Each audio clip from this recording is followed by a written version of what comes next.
Diário Comunidade de volta e falando sobre o Dia Mundial do Câncer, que é hoje. Nesse bloco, vamos dedicar a uma especialidade que ajuda na prevenção e no rastreio de um possível câncer e que poucas vezes é divulgada. É a oncogenética. Você já ouviu falar? Quem vai dar as informações sobre esse assunto é a doutora Rafaela de Assunção, oncologista clínica do Centro Oncológico aqui de Mogi das Cruzes. Doutora, muito obrigada por aceitar o nosso convite. Essa especialidade, né, a oncogenética, pouco conhecida, como é que ela tem sido se desenvolvido, o que ela traz de benefício para os pacientes? Seja bem-vinda. Obrigada, Janaína. Olá a todos. Obrigada pela oportunidade.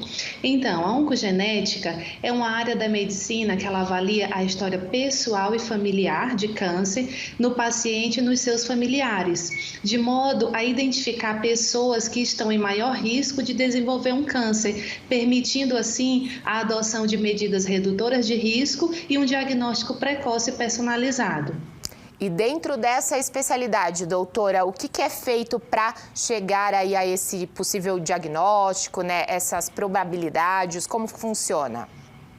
Então, é feita uma avaliação, né, com o paciente, é coletada toda a história familiar, toda a história pessoal de câncer e aí o paciente, né, quando tem indicação, ele é encaminhado para fazer uma análise genética, né, uma análise ali, um teste de sequenciamento genético, tá, que são testes de DNA, que são feitos com análise tanto da saliva ou do sangue, tá, e aí são comumente usados para identificar ali mutações genéticas que podem predispor aqueles indivíduos ao desenvolvimento do câncer ou até mesmo justificar aquele câncer que ele desenvolveu.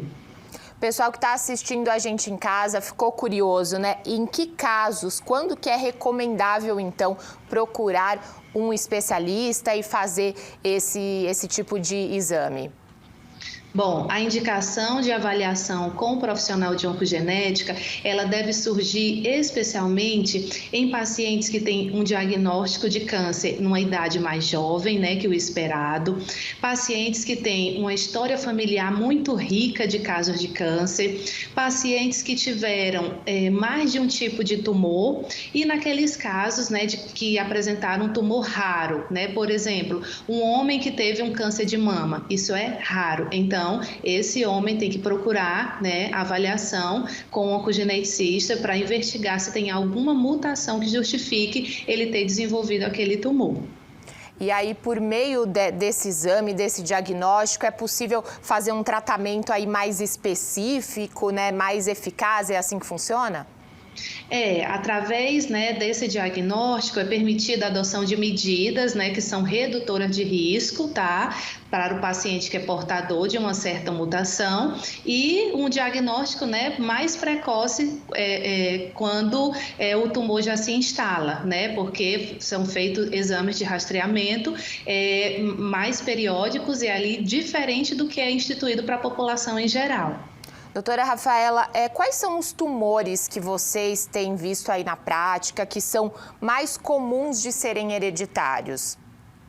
Tá, câncer de mama, câncer de ovário, câncer de pâncreas, câncer de cólon, câncer de próstata e também o melanoma. São os tumores, né, que são mais associados aí com hereditariedade. E quem não tem um diagnóstico de câncer, mas ficou curioso também, quer fazer esse exame, pode fazer ou não? Precisa ter o diagnóstico para poder fazer o exame? Como é que funciona? Tá, o ideal é a avaliação, né, com um profissional, com um oncogeneticista, que aí ele vai estabelecer se aquele paciente, mesmo que não tenha tido nenhum diagnóstico de câncer, mas se ele tem uma história familiar muito rica, né, se ele preenche critérios para essa investigação, ele pode sim fazer, desde que seja lançado, né, pelo profissional que avaliou e que vai solicitar. Doutora Rafaela, e dentro das evoluções, né, de tratamento do câncer, a gente pode colocar a oncogenética, essa especialidade também tem evoluído? Como é que você avalia? Claro, com certeza. A oncogenética ela tem evoluído bastante, tem contribuído muito, né? Tanto para o diagnóstico precoce quanto para a redução, né, da ocorrência de tumores, uma vez que o paciente que tem um diagnóstico de uma mutação e ele ainda não teve o diagnóstico de câncer, em alguns casos podem ser adotadas, né, medidas redutoras de risco que, né, diminui muito a chance dele desenvolver um tumor. Então, isso é uma evolução, né? Isso é muito bom, né, para a área da oncologia e deixa-nos, né, bem felizes e confiantes, né, de sempre melhorar. Doutora, esses exames, eles são considerados caros? Tem cobertura de convênio? Como funciona? Certo. Então, esses exames, eles já tiveram um custo bem mais elevado. Hoje, eles estão mais acessíveis e possuem cobertura pelo convênio para alguns casos que preenchem, né, os critérios definidos pela ANS. Não são todos os casos que se consegue essa cobertura, mas existe sim, tá? E assim, eu quero deixar, né, uma mensagem final, é que o câncer hereditário, ele é a minoria, tá? A grande maioria dos tumores, eles são decorrentes dos hábitos e estilos de vida.